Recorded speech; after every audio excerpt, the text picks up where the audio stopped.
Lava tubes of Etna volcano in the southern Italy in the island of Sicily. Many of us heard about the lava tubes since the Apollo program to the moon. Apollo 15 actually landed beside one of these lava tubes, but they existed before that and were known to the geologists on the planet Earth. We were visiting them. They look like caves practically. You go inside them and they have anything that a cave have, even a stalagmite they can have. But we know them first as public by the moon. That is the one of the lunar soils that we think that there is a lava tube under it. On the planet Mars, we have them. We know them because we saw first on the Earth.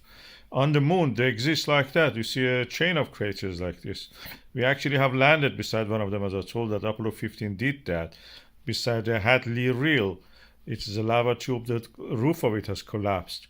We even went beside it and just had these lovely pictures, accurate pictures showing layering of lava on the wall of this lava tube.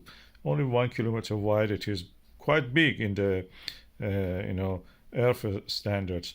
In the Etna, Mount Etna, we have these lava tubes.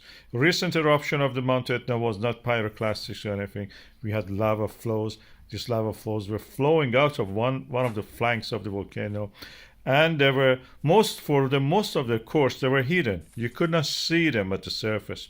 When they come out and they flow toward the lower ground, that's where they will become visible as lava flow. You have seen videos of them and photographs of them in our channel a lot. This is a sticky lava, which on the top of it gets hardened and then gradually forms a crust, like the crust which forms on milk or when you're boiling it or anything like that.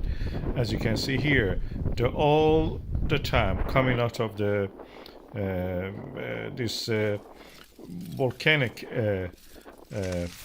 eruption at the Etna. They form glass, and that's the reason when they fall, you can see the crackling of the glass breaking as if. It's a familiar sound. Many of you may have the question that what is this sound we hear from the lava? This is how they form. Volcano erupts, creates a pathway for itself. The next eruption creates a crust over top of it. And that crust hardens. The lava continues underneath to flow because it's protected from the environment, forms lava tube.